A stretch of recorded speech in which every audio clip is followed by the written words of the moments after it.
Innovation is creativity with purpose. In this episode of the Bookish Mind, we explore how successful businesses grow, not through guesswork, but by constantly refining what works and turning it into a repeatable, measurable system.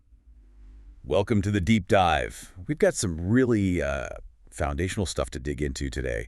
It's from a classic for entrepreneurs, isn't it? The E-Myth Revisited by Michael E. Gerber. That's the one. A real cornerstone text for a lot of business owners. And we're zoning in on Part 3, Chapter 10. This is where Gerber really lays out his blueprint for building a business that, well, that actually works without the owner having to be there every second. Exactly. It's all about building the prototype, as he calls it, creating a model, a system that functions predictably, something you can actually replicate, maybe even scale. So our mission today really is to unpack what makes that system tick. How does a business go from, relying totally on the founder's personality or just chaotic energy? Right, the constant firefighting stage. Yeah, how does it move from that to being something predictable, something that functions like a well-oiled machine? And it's crucial to understand this isn't about, flipping a switch and achieving perfection overnight, or just getting lucky. No, the source makes that very clear. It's deliberate, it's ongoing. It even kicks off with a quote, doesn't it?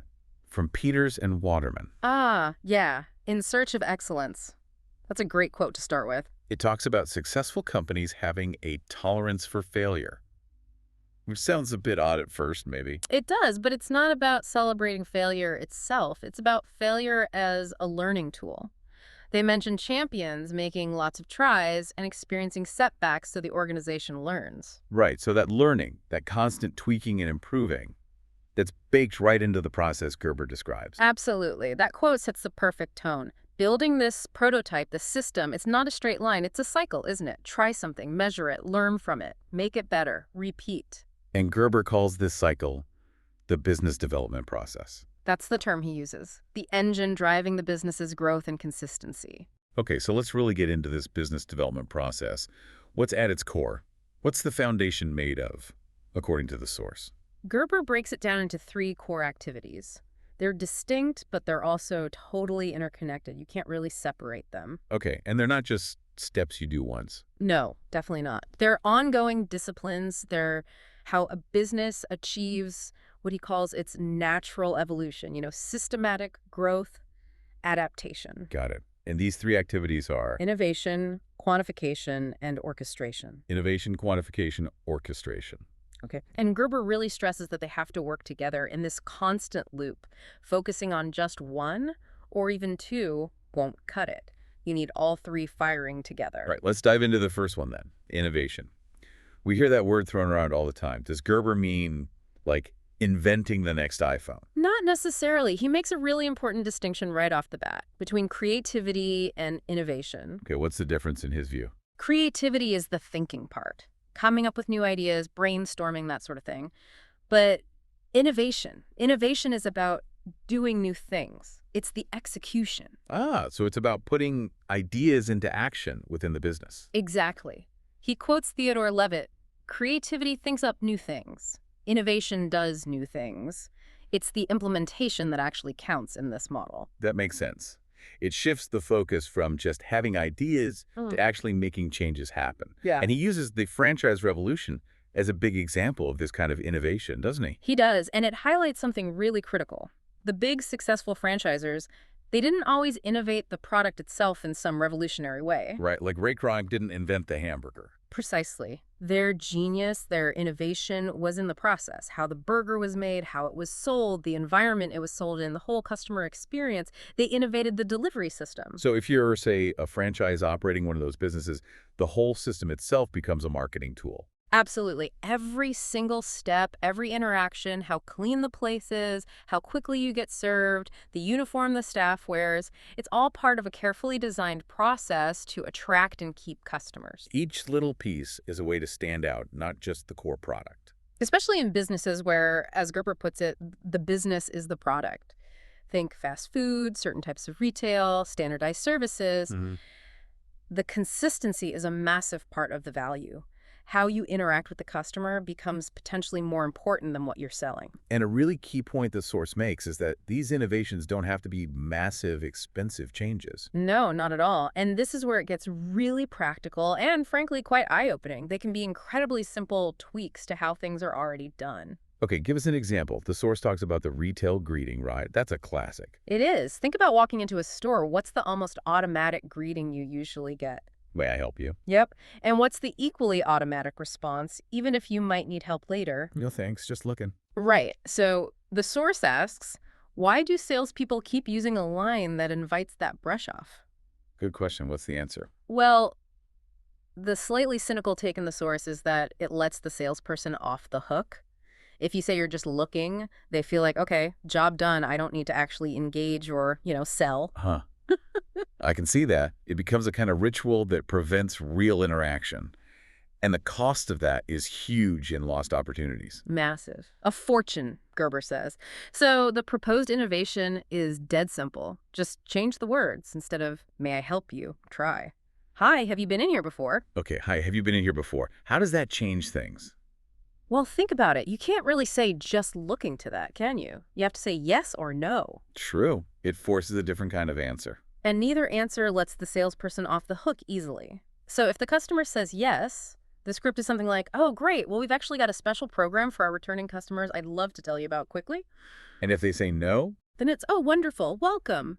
We have a little something special for our first-time visitors. Let me just explain it briefly. Okay, but obviously you actually need to have those programs or offers ready to go. Of course. That's part of building the system. The programs are components. But Gerber argues that creating the program is often the easier part. The real innovation is finding the conversational trigger that works consistently. And the result. What does the source claim happens when businesses make this one small change? This is the amazing part. Gerber states that their clients who implemented this, just this script change plus a relevant follow-up program, saw sales jump between 10 and 16%, almost immediately. Wait, 10 to 16%? Seriously, from changing a few words? That's what the source claims, based on their client results, a double-digit increase. It sounds almost too good to be true, but that's the power of innovating the process, not just the product. That is stunning. Really drives home the point. Okay, what's another example? You mentioned appearance. Yeah, salesperson attire. Another seemingly small thing. How does what someone wears become an innovation? The source describes a simple test. Have your sales team operate as normal for, say, 3 weeks. During this time, they wear a specific professional outfit. The example given is a brown suit, tan shirt, brown tie, clean shoes. Track all the sales numbers meticulously. Okay, baseline established. Then, for the next 3 weeks, switch the outfit. Keep everything else the same people, same territory, same products, but change the uniform. The example is a navy blue suit, crisp white shirt, maybe a tie or scarf with some red in it, black shoes, still professional, just different colors, and track the sales again. And the result of this A/B test? Consistently dramatic, according to the source. Sales reliably went up during the period they wore the navy blue suit combo. So the conclusion drawn is blue suits outsell brown suits, regardless of who's wearing them. That's the stark conclusion presented in the source, based on these tests. It seems counterintuitive, right? You'd think the salesperson's skill would matter much more. You would. But the claim is the uniform itself has a measurable impact. It does, and that's why, the source argues, companies like McDonald's, FedEx, Disney, Mrs. Fields, these highly systematized businesses pour so much thought and money into how they look. Uniforms, colors, store design. It's not accidental. It's a calculated innovation in presentation. Exactly. Yeah. Part of the overall system designed to create a specific feeling, trust, efficiency, fun, whatever it is. And the source says bluntly, it pays. And it pays consistently. It's about that repeatable visual cue being part of the product experience. Any other quick examples of these kinds of behavioral innovations? Yeah, one more interesting one about physical touch. The source mentions research suggesting that a light, appropriate touch, say, on the arm or elbow when making a request, can increase positive responses. Huh, okay. Applying that to sales. The suggested innovation is to incorporate a moment of brief, appropriate physical contact, elbow, arm, maybe upper back, into the sales interaction, sensitively, of course, respecting boundaries. And the claimed result of adding this subtle touch. A measurable increase in sales, according to the client results reported in the source. Again, a small behavioral tweak, orchestrated as part of the process, yielding quantifiable results. Okay, I'm definitely seeing the pattern. These innovations can be subtle words, clothes, touch, but they target the interaction process, and crucially, they're designed to be measured. That's it, exactly. The whole point of innovation in this model isn't just novelty for novelty's sake. It's about constantly asking, what's getting in the way of my customer getting what they want from me? Easily and predictably. It's about improving the customer experience at every step. And removing friction. But there's another key filter the source mentions. A meaningful innovation has to be seen from the customer's viewpoint. Does it genuinely make things better for them? Right. And it also has to, ideally, simplify things for your staff. If your brilliant innovation makes the job harder or more confusing for the people doing it, it's not really an innovation in this context. It's just complication. That makes sense. It needs to streamline the delivery for the team, which then benefits the customer. Yeah. So ultimately, innovation becomes how your business defines itself, how it expresses its unique personality. And ideally, it comes not from random guesses, but from really understanding your customer, what the source calls a scientifically generated and quantifiably verified profile of their needs and wants. Quantifiably verified profile. That Uh-huh. phrase really connects innovation directly to the next step, doesn't it? Quantification. It absolutely does. The ideas aren't just plucked out of thin air, and it also ties into cultivating what Gerber calls the best way skill. The best way skill. It's the mindset of constantly asking for every single task, what is the best way to do this? Now, the source admits you might never find the absolute final best way. Better is always out there. But the act of asking, of seeking improvement, that's what matters. Exactly, because just by asking and looking, you will find a better way than what you're doing now. And that constant search creates energy, right? The source talks about that. A huge amount of energy. It feeds everyone. Employees see things improving, customers get better service, suppliers and lenders see a dynamic, forward-thinking business. It creates vitality. Innovation is described as the signature of a bold, imaginative hand. A great image. But you said innovation isn't enough on its own. It needs quantification. Critically, innovation without quantification, it's like shooting arrows in the dark. You might hit the target, you might miss wildly, but you have no idea why or how to adjust your aim for the next shot. So without measuring, you don't actually know if your brilliant new idea worked, or how well it worked, or if it made things worse. Precisely. Quantification is simply tracking the numbers related to the impact of your innovation. It's the proof. It tells you whether to keep the change, tweak it, or scrap it. And the source is pretty blunt about how often this step gets missed, especially in small businesses. Oh, absolutely. Gerber talks about asking rooms full of small business owners basic questions like, how many sales leads did you get yesterday? And almost nobody knows. Wow, that's kind of shocking. Not knowing the numbers for your core activity. It is. And he argues this lack of basic quantification costs businesses staggering amounts of money. Think back to the retail greeting. How would you know changing the phrase led to a 10–16% increase unless you meticulously measured sales before and after? You wouldn't. You'd just have a feeling, maybe a hunch. But no solid proof, no specific percentage, no dollar figure attached to that change. Exactly. Quantification turns hope into data. The source even lays out a simple template for how to quantify that greeting change. Okay, walk us through it. First, baseline. Track your visitors before the change. How many came in? Got it. Second, track how many of those visitors actually bought something and the total sales value, still before the change. Right, before numbers. Third, implement the innovation. Start using the new greeting, have the follow-up programs ready. Okay, Fourth, track visitors again after the change, over a similar period. makes sense. Fifth, track buyers and total sales value after the change. Right, Sixth, figure out your average sale value. okay. And finally, compare. What's the difference? How did the conversion rate change? What's the percentage increase in sales? What's the actual dollar value of that specific innovation? That level of detail. Yeah. It lets you put a precise number on the value of saying, hi, have you been in here before? Versus, may I help you? Exactly. You know what that change is worth. Mm. And the same goes for the suit color. How could you possibly know the financial impact of blue versus brown without quantifying sales under both conditions, controlling other variables? You couldn't. It would just be guesswork or superstition. Yeah. You need the numbers, the comparison, like a mini experiment. A controlled experiment within your business? Yes. And the source suggests the main reason people don't do this is they just don't believe these seemingly small things matter that much. They think, how much difference can a suit color really make? Right. They focus on the big picture, maybe, or feel like tracking details is too much hassle. But Gerber flips it around. He asks, if you knew, based on your own data, that wearing a blue suit increased sales by X%, wouldn't you suddenly make damn sure everyone wore a blue suit?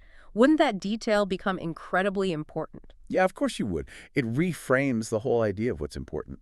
So quantification isn't optional. It has to be built in from the start for everything related to how you do business. Everything. Well, everything that impacts the customer or your core processes. Track daily visitors, morning versus afternoon, track phone calls, price inquiries versus purchase calls, track specific product sales by time of day, track weekly trends, busiest days, how busy. The source basically says you can't ask too many questions about the numbers. It's like creating a vital signs monitor for your business. That's a great way to put it. And when you commit to this, you and your team start thinking numerically. You read the business's health through the flow of numbers. You know the critical metrics instinctively, like a doctor knows blood pressure and pulse. And without the numbers. You're flying blind. You don't know where you are or where you're going.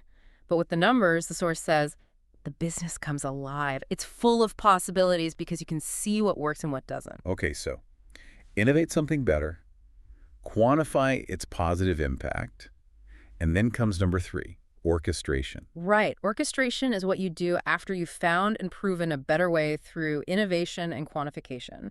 You know it works, you know why it works, now you need to lock it in. And the definition is the elimination of discretion, choice at the operating level. Yes. Yeah. It means taking the guesswork and personal preference out of how core tasks get done by your team day to day.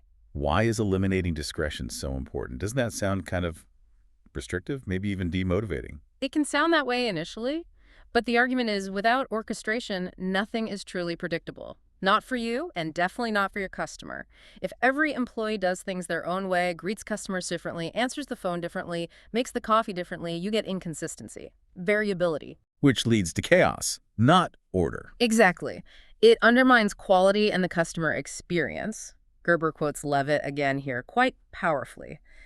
Discretion is the enemy of order, standardization, and quality. Okay, that puts it starkly. So the disciples of orchestration, as the source calls them, they follow a pretty strict rule. A very simple, logical rule. If your data shows that the blue suit works better, then the rule becomes you wear the blue suit every single time you interact with a customer. If, hi, have you been in here before, increases sales, then that becomes the standard greeting used every single time. Or no exceptions based on mood or personal preference. Nope. It's about standardizing the proven better way you discovered through innovation and quantification. And these disciples, they're basically anyone serious about getting consistent results. That's the idea. The source lists the classic examples. Fred Smith at FedEx, orchestrating logistics down to the minute.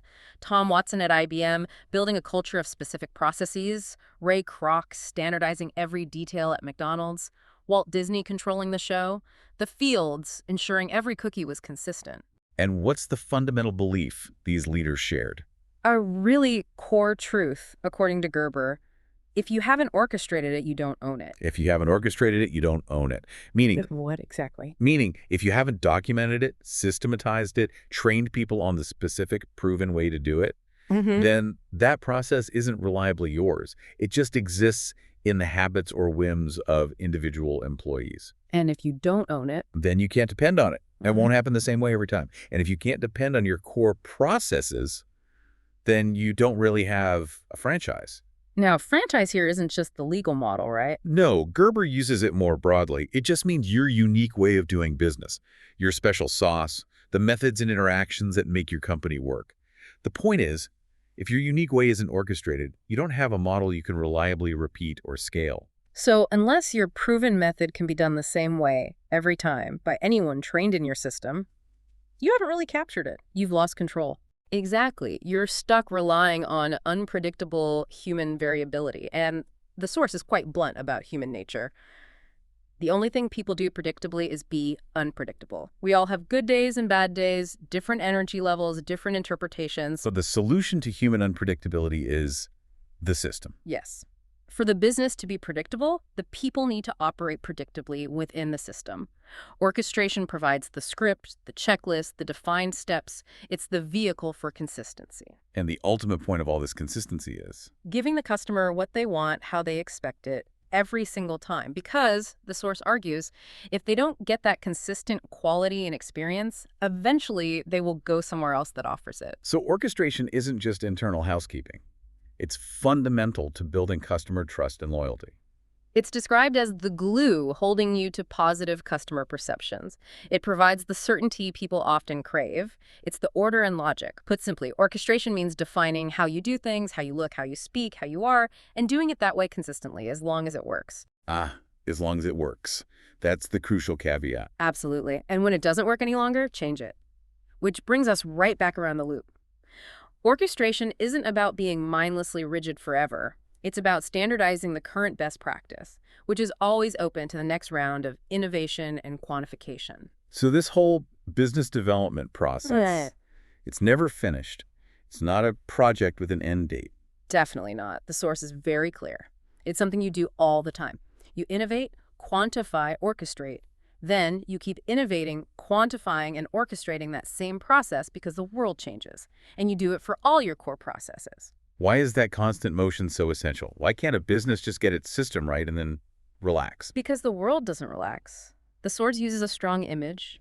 The world keeps moving, evolving. The world will collide with whatever you've created and sooner or later destroy it if it's stationary. A business that stops improving is a sitting duck. So the business development process, this constant cycle of IQO, is how you stay ahead of that collision, or at least adapt. Exactly. It's how you anticipate changes, or at least remain flexible enough to respond effectively when they happen. It lets the business system itself learn and evolve. Okay, so mechanically speaking, innovation finds better ways, quantification proves they work with data, orchestration locks them in for consistency, and it's a continuous loop. That's the backbone. That's the operational framework, yes.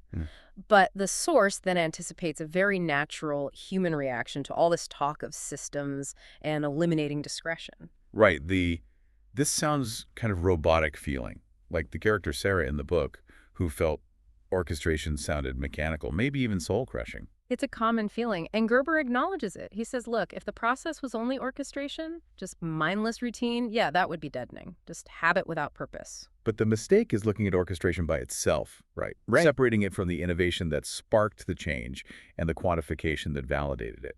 Exactly. You can't understand the vitality of the whole process by just dissecting one part. It's like looking at engine parts scattered on a floor. They seem dead because they're removed from the functioning engine. Orchestration without the why, the innovative idea, the confirming data does feel empty. And to bring this to life, the source uses that wonderful analogy, baking a pie with your aunt. It's such a great illustration. Think back to a memory like that. You don't just recall the technical steps. You recall the feeling, the smells, the warmth, the sounds, your aunt's voice, her movements, the flour. Sarah initially remembers it as pure creativity. Constant surprise is the opposite of orchestration. But then the source prompts you to look closer. Wasn't there a specific way she taught you to slice the apples? A specific way to knead the dough? A specific order to add ingredients? Absolutely. Your aunt had a method, an orchestrated process she followed because it worked. And the source argues the real joy, the creativity, the feeling of life wasn't just in the task itself, but in the continuous and exhilarating experience of improving as you learned how to do those very specific tasks better and better. The excitement came from getting better within the structure. If you just did it the same mediocre way forever, that would be boring. But mastering the technique, finding a better way to crimp the crust, that's engaging. Precisely. Just doing the same thing endlessly without improvement is the tyranny of routine. But orchestration having a defined way isn't the villain. It's essential. Because without a defined way, what are you improving on? How do you measure progress? Without a baseline, improvement is impossible. And without improvement, we are just machines. So it's the whole cycle, innovation setting the goal, quantification measuring progress, orchestration providing the stable practice ground that gives the work meaning in life. Yes. It transforms work from mere habit into a path for, believe it or not, personal transformation. It becomes an exploration of who you are, what you're capable of, how you express yourself in relation to something bigger, your job, the business, the world. And the source even describes levels of experience within this process, using the pie analogy. Right. 3 stages. First, apprenticeship, like learning in the kitchen. It's exciting, you're growing, learning new skills under guidance. It's the thrill of initial development. Then comes the craftsperson. This is where you're mastering the orchestrated skills through dedicated practice. You develop a deep knowingness about the work. The source talks about finding a jewel hiding below the surface through this focused, sometimes even mindless practice until you become one with the work, polishing your skill as though with one's heart. That sounds very zen, like achieving flow through mastery of the routine. It's portrayed that way, a long, often quiet stage of deep practice, trusting that mastery will emerge. It's the quiet confidence of truly knowing your craft. And the final stage, the master. Once you've achieved that deep craftsperson mastery, the source suggests the next step, the path to further growth, is to teach others. The master internalizes the process, elevates it, and can now guide apprentices. They see their own past journey in the apprentice, find a renewed purpose in the craftsperson's dedication, and rediscover the initial joy of the work by sharing it. It completes the cycle. So orchestration, seen this way, isn't about limiting people. It's the structure that enables improvement, supports deep mastery, and allows that mastery to be shared and scaled. It connects past learning, present practice, and future teaching. Beautifully put, that's the essence. The business development process becomes this sort of human journey where the everyday tasks are the essential hub for growth and mastery. This really elevates the whole concept beyond just making a business run smoothly. It's about the people. Absolutely. As this process becomes embedded in the business, it changes how people think, communicate, and act. It becomes a shared way of being. And this leads to a realization. A powerful one, the source claims. That working on the business, improving its systems, becomes a direct metaphor for working on yourself, your own growth, your own skills. And that's the real heart of it, not just efficiency or profit. Those might be results, yeah. But the deeper purpose, according to Gerber, is to simply and finally create more life for everyone who comes into contact with the business, especially the owner leading it. He mentions other improvement methodologies, TQM, Kaizen, etc., but says they can be kind of hollow. Yeah, desultory is the word used, aimless, lacking purpose if they don't genuinely engage the hearts and minds and souls of people. Quality isn't just a spec sheet. It needs harmony, passion, intention, attention, human qualities. So improvement just for improvement's sake misses the point. That's the core belief here. Life is what a business is about, and life is what this work is about. This structured process becomes a way to grapple with yourself, with the complexities of the world, and learn through doing. So the system isn't robotic. It's a framework for personal growth through work, coming to grips with real life. It lets you develop real skills within a structure you understand. Learn about change, value, communication, clear thinking, all through the practicalities of business. The source calls it an idea, a philosophy, even a cosmology. Yeah, whatever you should to be. Ultimately, it's framed as an opportunity, a chance to fulfill your potential within your current situation and to create future possibilities through imagination and desire, connecting back to that idea of creativity with purpose. He admits getting a bit carried away, but feels it answers Sarah's initial fears about the process being deadening. And it brings us back to that opening idea. Innovation is creativity with purpose. The purpose is building the system, yes, but that system ideally becomes a vehicle for creating more life, more mastery, more fulfillment. It connects the nuts and bolts of business operations directly to human potential and finding meaning through work. A really powerful perspective shift. It really is. So let's quickly recap this to dive into Gerber's business development process from the E-Myth Revisited. We've got the three core activities working together: innovation finding and doing better things. Quantification, measuring the impact, proving it works with data. And orchestration, standardizing what works for consistent, predictable execution. And it's a continuous cycle, always looping back, allowing the business to evolve into a reliable, replicable model, a true franchise in Gerber's sense, independent of the owner's constant presence. But beyond the mechanics, we explored that deeper layer, the idea that this structured approach, rather than being stifling, can actually be a pathway to personal growth, mastery, and finding real fulfillment in the discipline of work. Transforming business improvement into a journey of self-improvement, finding that jewel in the daily grind. Absolutely fascinating stuff. So let's leave you with a final thought to chew on from all this. Think about your own work, your own business, or maybe even just a complex task you do regularly. Are you just sort of doing it, relying on habit, or maybe personal flair? Or could you see it as a field for continuous innovation, quantification, and orchestration? Are you actively looking for better ways, measuring if they are better, and then practicing them consistently? And if you truly committed to that structured process, What jewel, what unexpected skill, insight, or level of mastery might be waiting there for you to uncover through that dedicated practice? It's a powerful question to ask as you go about your work. Where are the opportunities to apply this cycle, even in small ways? Definitely something to think about. We hope this deep dive has sparked some ideas and maybe offered a fresh perspective on building something that truly works on multiple levels.